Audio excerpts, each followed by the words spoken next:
नमस्कार, जय हिंद, वंदे मातरम। दोस्तों, मैं भारत नागपाल इस समय मौजूद हूँ टिगरी बॉर्डर के ऊपर, जहाँ चल रहा है निरंतर किसानों का संघर्ष। सरकार के बीच में गतिरोध जारी है, 27वां 28वां दिन आंदोलन का, और कोई भी नतीजा निकल के नहीं आ रहा। सरकार निर्णय नहीं ले पा रही, और जो ये आंदोलन है निरंतर दिन रात आगे बढ़ते हुए आज देश भर में इसकी चर्चा है, विश्व स्तर पर इसकी चर्चा हो रही है, और बड़ा शांतिपूर्ण तरीके से आंदोलन चल रहा है। इसी में समर्थन देते हुए विभिन्न प्रकार की खापे पंचायतें जो यहाँ पर आ रही है निरंतर, उसी कड़ी में आज जो पूनिया खाप है, अखिल भारतीय पूनिया खाप, उसके जो अध्यक्ष हैं वो हमारे साथ में हैं, बलेराम पूनिया जी। उनसे बातचीत करते हैं कि उनका आज यहाँ आने का मकसद क्या रहा। नमस्कार जी, आप ये बताएं कि आज 27वां 28वां दिन हो गया आंदोलन को चलते हुए, और सरकार और किसानों के बीच में गतिरोध जारी है, तो इस विषय में आप क्या कहेंगे कि ये कृषि विधेयक जो है, इनको लेकर के कब तक ये विरोध चलता रहेगा? ऐसा है, ये किसानों के साथ बहुत बड़ा अन्याय है। ये मैटर तो दूसरे एक बार परिचय देते हैं हमारे चैनल को। हाँ जी साथियों, मेरा नाम बलेराम पूनिया, मैं राजस्थान से आया हूँ, पूनिया खाप का अध्यक्ष हूँ, और मैं यहाँ किसान जो प्रदर्शन और उसका समर्थन करने के लिए पूनिया खाप की तरफ से इनके समर्थन में ही आया हूँ, और इनके समर्थन के लिए जो भी मुझे करना पड़ेगा पूनिया खाप की तरफ से, मैं तन मन धन से संपूर्ण रूप से इनके साथ हूँ। अभी जो ये निरंतर बातचीत पहले चल रही थी, 7-8 दौर की वार्ता इनकी विफल हो चुकी है, और अब बातचीत भी बंद है। अब सरकार ने संदेशा भेजा है इनको, तो आपको क्या लगता है ये बातचीत जारी रहनी चाहिए? बातचीत के जरिए कुछ हल निकलने की उम्मीद आपको लगती है? देखिए, सभी समस्याओं का हल तो बातचीत से हल होता है, और बातचीत जारी रखनी चाहिए, और जारी के साथ साथ अपने तीनों कानून को वापस भी लेना चाहिए। स्वामीनाथन आयोग की रिपोर्ट लागू करनी चाहिए, और MSP रेट किसानों को देना चाहिए। तो इन कृषि विधेयक के अंदर ऐसा है क्या जिससे आपको लगता है कि आम आदमी को भी नुकसान होने जा रहा है? ऐसा है, आप किसी देश की बात क्यों कर रहे हैं? बिहार की बात कर लीजिए। बिहार आपके ही देश में है। जब बिहार में मंडी सिस्टम ख़त्म कर दिया गया, वहाँ मक्के का रेट 1800 रुपये MSP है, 1000 रुपये क्विंटल में मक्का बिक रहा है। आपका जीरी है वो 800-900 रुपये में बिक रही है। वहाँ की जीरी ला के हरियाणा में लोग बेचते हैं। आप बिहार से अंदाज़ा लगा लीजिए। यदि ये कानून आ जाता है तो किसान कौम टोटली बर्बाद हो जाएगी, और अपने खेतों पर मजदूर बन के रह जाएगी। ये जो किसान आंदोलन है, इसमें जब ये जत्था चला यहाँ पे बहादुरगढ़ के अंदर रुका, तो ऐसा लगता था कि पंजाब के एक छोटा सा जत्था है किसानों का, और आगे निरंतर बढ़ता हुआ। आज आप मानते हैं कि इससे जो आम आदमी भी और पूरे भारतवर्ष पर जो इस पर असर पड़ा है, और पूरा भारतवर्ष का किसान इसके साथ जुड़ा हुआ? भाई, भारतवर्ष की बात छोड़िए, पूरे विश्व में इससे बड़ा आंदोलन, इतना शांति प्रिय और इतनी ज़्यादा भीड़ मेरी 72 साल की उम्र में ना तो मैंने कभी सुना है, और ना मैंने कभी देखा है। फिर वो कौन लोग हैं जो जिम्मेवार पदों पर बैठे हैं? कभी इनको आतंकवादी बताते हैं, कभी खालिस्तानी बताते हैं, कभी कहते हैं आम आदमी पार्टी के पंजाब की है, या ये कांग्रेसी हैं पंजाब के। देखिए, ये सरकार की जो इसकी भूमिका है वो धर्म के ऊपर आधारित है। ये धर्म की राजनीति करते हैं। कभी जाटों को राजपूतों से लड़ाते हैं, राजपूतों को बनियों से लड़ाते हैं, एक दूसरे को लड़ाते हैं और राज करते हैं। अब पीछे उन्होंने प्रोपेगेंडा फैलाया था कि पंजाब से आतंकवादी आ गए, पंजाब से खालिस्तानी आ गए, लेकिन हमने यहाँ आके देखा कि पंजाब के लोग जितने कोऑपरेटिव नेचर के, जितने बढ़िया लोग हैं, और जिन लोगों ने आज पूरे प्रोग्राम में अपना सहयोग कर रहे हैं, मैं आपके माध्यम से एक समाचार देना चाहता हूँ। देश कभी भी इस चरखे से आज़ाद नहीं हुआ था। उनको हमारा मैसेज देना, देश तलवार के जोर पर आज़ाद हुआ था। हमारे इन्हीं पंजाबी भाइयों ने 3,40,000 अपनी गर्दनें कटवाई थी। हमारे इन्हीं के गुरुओं ने अपने बच्चों को जिंदा चिनवाया था दीवार में, तभी हमारे धर्म की भी लाज बची थी, तभी हमारे देश की भी लाज बची थी। अभी जो इसमें कहते हैं कि भाई अडानी और अंबानियों का बहुत बड़ा, क्या इस आंदोलन से क्यों इनमें नाम उभर के आ रहा है? देखिए, बड़ा व्यापारी है, आप सुन रहे होंगे, पूरे देश में साइल बन रहे हैं, बड़े बड़े गोडाउन बन रहे हैं। हरियाणा के अंदर इतने बड़े बड़े गोडाउन बने, पंजाब में बहुत बड़े बड़े गोडाउन बन रहे हैं। आम आदमी की तो हिम्मत हो नहीं सकती वो कुछ खरीद ले।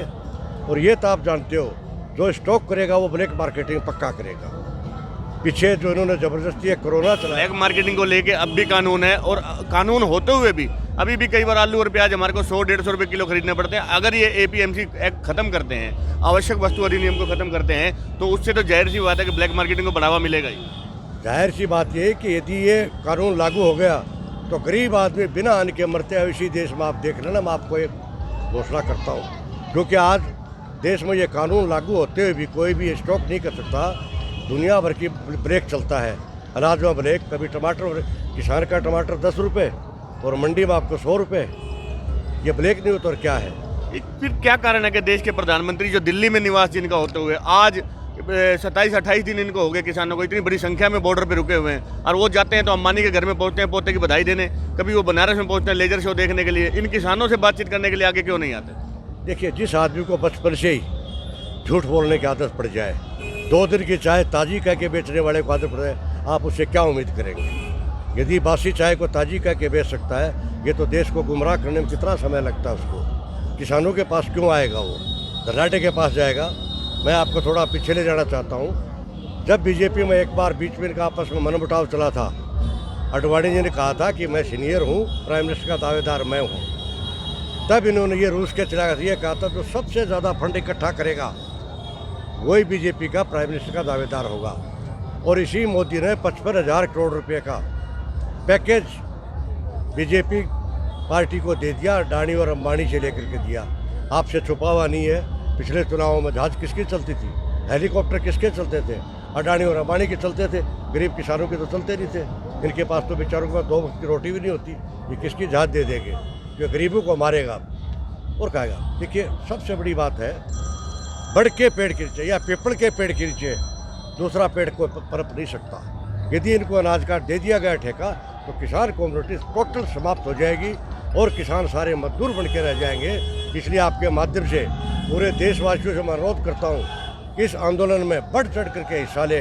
एक एक आदमी, एक एक बंदा यहाँ आ जाए, और किसी को शिक्षा लेनी हो तो पंजाब से शिक्षा ले। एक बड़ा महत्वपूर्ण सवाल है कि इस पूरे आंदोलन के अंदर हम पहले दिन से कवरेज कर रहे हैं, और इन किसानों के मंच के माध्यम से ना तो जी न्यूज़ या गोदी मीडिया, मोदी मीडिया जिसको कहते हैं, एबीपी वाले, इनके साथ इन्होंने मंच को साझा नहीं किया। जो ये सोशल चैनल हैं सोशल मीडिया के, आज सबसे बड़ी युवावादी जो हिंदुस्तान के अंदर रहती है, वो लोग फेसबुक चलाते हैं, यूट्यूब चलाते हैं, तो ये छोटे चैनल हैं यूट्यूब वाले। आप मानते हैं उन्होंने अपनी नैतिक जिम्मेवारी निभाई इस मुद्दे को दिखाने में? विश्व स्तर पर जो है इसको पूरे तरीके से सच्चाई से दिखाया गया। मैं सबसे पहले तो छोटे चैनल वालों को बधाई देना चाहता हूँ, और जो बड़े चैनल जो बिक गए, बिकाऊ की क्या चर्चा करें, जो बिक गए उनका कोई मूल्य नहीं होता, कोई वैल्यू नहीं होती। ये बड़े चैनल जितने भी हैं, उन पर आज भी इस आंदोलन को नहीं दिखाया जा रहा। वैक्सीन बन रही है, वैक्सीन बन रही है, ये चीज़ें चल रही हैं। वो आगे भी नहीं दिखाएंगे, वो आगे भी, क्योंकि उनको उनसे पैसा मिलता है और उनसे पैसे लेते हैं। वो उनका धंधा देश को बर्बाद करने का, ना कि देश को आबाद करने का है।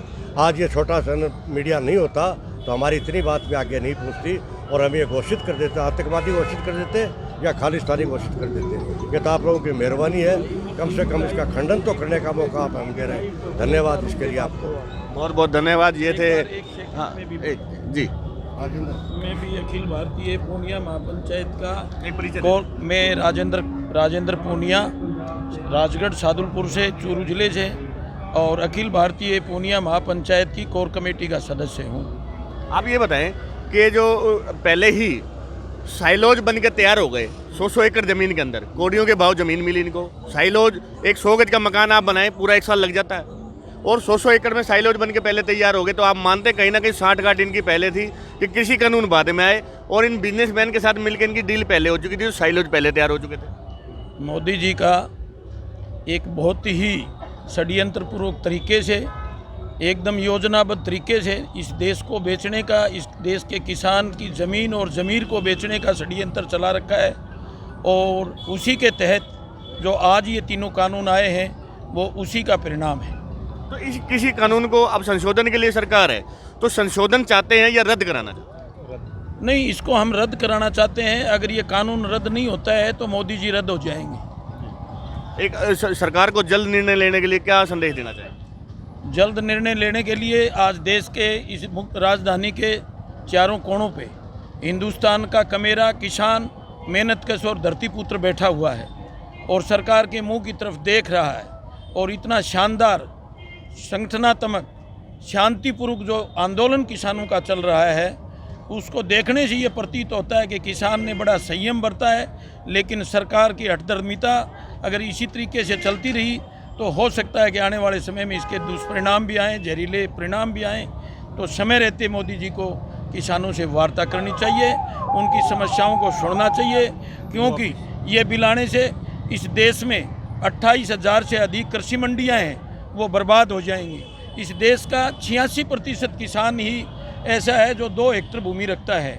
देश के 100% में से 86% किसान के पास सिर्फ व सिर्फ 2 हेक्टेयर से अधिक भूमि नहीं है।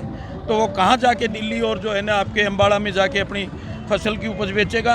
और जहाँ फसल की उपज बेचने का भी सवाल है तो मैं राजस्थान के राजगढ़ से मैं बिलोंग करता हूँ, जहाँ से बहल मंडी जो पड़ती है अनाज मंडी, वो सिर्फ 15 किलोमीटर पड़ती है। बहल में जो है ना 2150 बाजरे की कीमत है और शादुलपुर में जो है ना 1400 रुपये क्विंटल बिक रहा है। क्यों नहीं वो मोदी जी कानून लागू करते? क्योंकि वहाँ हरियाणा में मोदी जी की सरकार है। खट्टर साहब जो है वो बाजरा यहाँ नहीं आने देते बहल की मंडी में। हमारे किसानों का 1400 रुपये में बाजरा खरीद के बिचौलिए और 2150 रुपये में बहल की मंडी में बेचते हैं। तो ये किसान के साथ बहुत बड़ा अन्याय, शोषण है। और ये मोदी जी की षड्यंत्रकारी जो नीतियाँ हैं ये इस देश का सत्यानाश कर देंगी। मोदी जी सिर्फ व सिर्फ अगर किसी की वकालत करते हैं तो अडानी और अंबानी जी की करते हैं और उनके ये पीए हैं। अडानी और अंबानियों के बीच में बिचौली का काम कर रही है सरकार और कृषि आंदोलन को लेकर के जल्द सरकार निर्णय में पहुंचे, ऐसी इनकी अपील है। हमारे साथ में राजस्थान की बड़ी खाप पूनिया खाप के अध्यक्ष व अन्य पदाधिकारी मौजूद हैं जो सरकार को चेतावनी दे रहे हैं कि जल्द से जल्द हर धर्मिता छोड़ के सरकार इस पर जल्द निर्णय ले और इस आंदोलन को खत्म कराने की ओर बढ़े। धन्यवाद। वॉइस ऑफ भादुगढ़ के लिए बहुत बहुत शुक्रिया आपका। हमारे राजस्थान में अभी 10 रोज पहले ही पंचायत चुनाव समाप्त हुए। उसके तत्पश्चात हमने योजना बना के सैकड़ों लोगों को शाहजहाँपुर बॉर्डर हजारों गाड़ियां हमने भेजी हैं और आपके यहाँ भी अब आए हैं। हम पूनिया खाप की तरफ से पूरे हिंदुस्तान के किसान को, सभी खापों के लोगों को तय दिल से समर्थन करते हैं और हम भी हमारा शाहजहाँपुर आने वाले 2-4 रोज में ही वहाँ कैंप लगा के और किसानों की कंधे से कंधा मिला के मदद करके और लाखों की संख्या में राजस्थान से किसानों को लेके बॉर्डर पे आए। बहुत बहुत धन्यवाद आपका। ये हमारा विक्ट्री का निशान है वॉइस ऑफ भादुगढ़ का। एक बार सभी मिलकर के एक बार निशान बता दें। ये हमारा निशान है विक्ट्री का, वॉइस ऑफ भादुगढ़।